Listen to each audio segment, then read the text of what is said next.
కదండి. నాకు అసలు అలా ఎప్పుడు సార్, ఎప్పుడైనా సరే సార్ అంత క్యాల్కులేట్ చేస్తుంటే ఇట్స్ ఆర్ట్ ఫామ్ సార్. ఆ ఆర్ట్ ఫామ్కి ఇప్పుడు అది ఉండకూడదు నా ఒపీనియన్. ఇప్పుడు ఒక పెయింటర్ ఉంటాడు సార్, ఓ పెయింటర్ పెయింటింగ్ వేస్తాడు, నా పెయింటింగ్ 10 lakhsకి వెళ్ళింది అంటాడు. ఆడి పక్కన ఒక పెయింటింగ్ 10 lakhs వెళ్ళిన వరకు వాడు హ్యాపీ. వాడు 10 lakhs వాడు పెయింటింగ్ పోయిన తర్వాత పక్కన ఒక మేనేజరు, వాడికి ఒక టీము, వాడికి ఒక ఏజెన్సీ వచ్చేస్తుంది. ఇప్పుడు ఆడు వచ్చి చెప్తాడు, now you are tied up with us right, so your next film, your next painting 25 lakhsకి వెళ్ళాలంటాడు.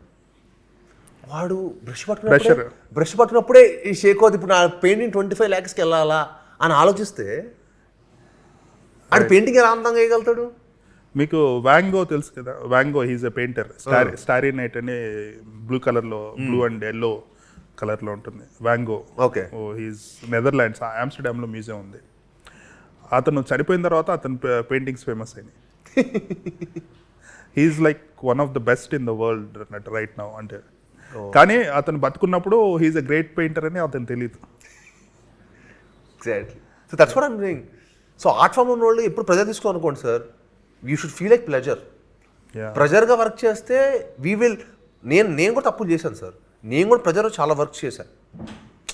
తెలియకుండా మనకు కొన్ని రెస్పాన్సిబిలిటీస్ వల్ల నాకు నా లైఫ్లో చాలా responsibility. I tell one day నేను సక్సెస్ కొట్టాక చెప్తా అవన్నీ, నేను ఎన్ని ప్రెజర్స్ పడ్డాను,